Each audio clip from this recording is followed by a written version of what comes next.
Makasaysayang nabuo ang pangalang Pambuhan mula sa terminong pambubuhan, na ang ibig sabihin ay isang lugar kung saan sagana ang mga alimango at laganap ang pag-crab o panghuhuli ng alimango. Nagmula ito sa salitang Ninorte Waraynon na bubo, na tumutukoy sa bamboo crab pot o tradisyonal na crabang device na ginagamit sa paghuli ng mga nasabing crustacean. Ang tunay at makatotohanang kwento ng nakaraan ay natunton ito sa mga edad bago ang muling pagtuklas ng Pilipinas ni Fernando de Magallanes noong ika-16 ng Marso taong 1521 na sa petsang ito ay nakita ang taas ng isla ng Samar at nagulat nang makita na ang mga unang naninirahan dito ang mga Samareño ay pagkakaroon ng sariling sibilisasyon at naninirahan sa isang maayos na malayang nayon na tinatawag na Barangay Plasencia 174. Ang pambubuhan sa petsang ito ay isa sa nasabing maayos na malayang nayon. Maliwanag na pinangalanan ng mga pambuhano ng kanilang nayon pagkatapos ng pambubuhan, isang pangalan ng Katanji tanging nakuha niya dahil sa maraming alimango na nagkukumpulan sa loob at sa tabi ng kanyang mga ilog. Ang pambuhan ay orihinal na itinatag sa barangay Ginulgan, tinatawag ding binungtuan, ng ating mga ninuno sa Malayan, partikular ng mga second wave migrants, na dumating dito mula 100 AD hanggang 13th century, Zaid 20 sa pagsisimula ng pamumuno ng Kastila dito sa Pilipinas, nakita ng mga Kastila ang matinding pagtanggi ng mga unang pambuhanon na maging sakop ng koro ng Espanyol.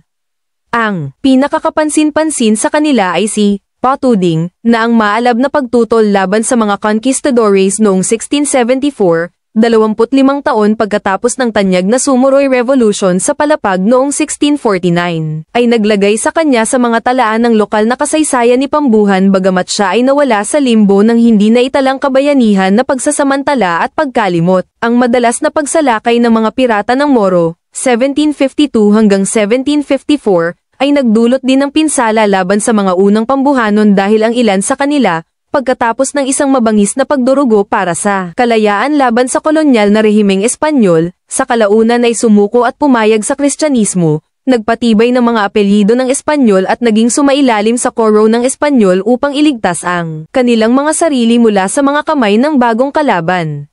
Matayog sa kanila sina Lucio Lavino, Capitan Joseph Adonis, Gallego, magkapatid na Jose at Domingo Catanques, Dagohoy Siervo, Francisco Pirata. Pagkatapos, lumipat sila sa kasalukuyang lugar ng Pambuhan. Tinatayang sa panahong ito inilatag ang mga pundasyon ng kasalukuyang umiiral na simbahang Romano-Katoliko. Ang kasunod na mga kaganapan, na nailalarawan sa pamamagitan ng pagkuha sa mga Pransiskano sa mga gawaing panrelihiyon ng pueblo mula sa Jesuit missionaries noong 1768, ay nag-trigger sa pagkumpleto ng edipisyo ng simbahan. Sa kasamaang palad, ito ay sinira at naging abo noong digmaang Espanyol-Amerikano. Ang pangyayaring ito, gayunpaman, ang nagbunsod sa karamihan ng mga pambuhanon na yamakap sa Kristyanismo at kumuha ng mga Espanyol na apelyido alinsunod sa utos na inilabas ni Gov. General Narciso Claveria noong Nob. 21, 1849, dahil ang kanilang mga apelyido na Malayan, tulad ng iba pang mga Pilipino sa buong mundo. Archipelago, napatunayang nakalilito sa mga awtoridad ng Espanya *, National Archives Publications, 1973. Makalipas ang 24 na taon, noong Agosto 4, 1863, idineklara ng Vatican City ang Pambuhan bilang isang ganap na ipinangakong distrito ng parokya. Ang mga taong 1763 at 1887 ay nagdala ng malalakas na lindol sa Pambuhan at gumawa ng mga kapansin-pansing mga imprint sa pamamagitan ng pag-iiwan ng malalaking bitak sa lupa. Nito na hanggang ngayon ay matatagpuan 2 kilometro timog kanluran mula sa sentro ng bayan.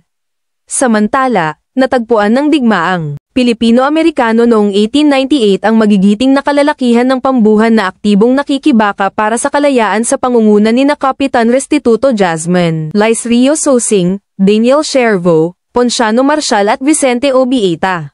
Inialay ng mga lokal na insurekto ang kanilang pagsisikap sa paggawa ng mga pulbos ng baril at mga sandata sa digmaan tulad ng mga pampasabog at rifle na may pattern sa Mauser na kanilang idineposito sa kanilang armoria sa So. Gunudwood sa Baryo Corecanog at So. Mapanas sa Baryo Ginulgan. Ang lahat ng ito ay ginamit laban sa mga Amerikano ng puwersa ni General Lucban na noon ay headquartered sa Matoquinao. Ang pagsuko ng mga insurekto sa ilalim ni Kapitan Restituto Jasmine noong 1903 ay nagmarka ng simula ng isang relatibong kapayapaan. Mula sa panahong ito si Pambuhan ay sumailalim sa ilang malaking pagbabago. Gayunpaman, isang malaking sunog noong 1918, nasunog ang ilang komersyal at tirahan ng mga gusali. Sinundan ito ng mga pinsalang dulot ng digmaang Pasipiko. Makalipas ang mga taon, ang rekonstruksyon at markadong mga tagumpay ay natanto. Ang populasyon ay patuloy na tumaas, ang literacy ay tumaas at ang produktibidad ng agrikultura ay medyo bumuti. Ang taong 1925 ay nailalarawan sa pamamagitan ng institusyonalisasyon ng lokal na politika nang ang dalawang partidong pampulitika ay inorganisa sa loob ng mga hangganan nito. Ang KUSO-GSAN, kauswagan, na pinamumunuan ni Tomas de la Cruz at ang TINGO-GSAN KABLASANON, na pinamumunuan ni Sixto A. Balanquit, Sr. Ang mga sumunod na taon, partikular sa panahon ng panunungkulan ni Mayor Ramon Shervo, 1955 hanggang 1963, at ni Attorney Hinarap ni Alfredo de la Cruz, 1963 hanggang 1967, ang sigaw ng mga naninirahan sa Lauangan at Suba para sa conversion ng mga baryo na ito sa mga bayan na hiwalay sa Pambuhan sa pamamagitan ng paghingi ng tulong kay Congressman Eladiet Baliti, kinatawan noon ng nag-iisang distrito ng Samar. Kaya, pagkaraan ng mga taon ang baryo Lauangan ay naging munisipalidad ng San Roque na ipinangalan sa katolikong martir na si Saint Roche, habang ang baryo Suba ay naging munisipalidad ng Silvino Lubos, na ipinangalan sa donor ng site nito, dating konsehal ng munisipal at baryo tenyente ng Suba, G. Silvino Absolutely. Hinarap ng insurhensya noong 1970 si Pambuhan sa mga pagkawala, mga inosenteng buhay at kabuhayan. Ito ay pinaniniwalaan na lubhang nakapipinsala kumpara sa World War II.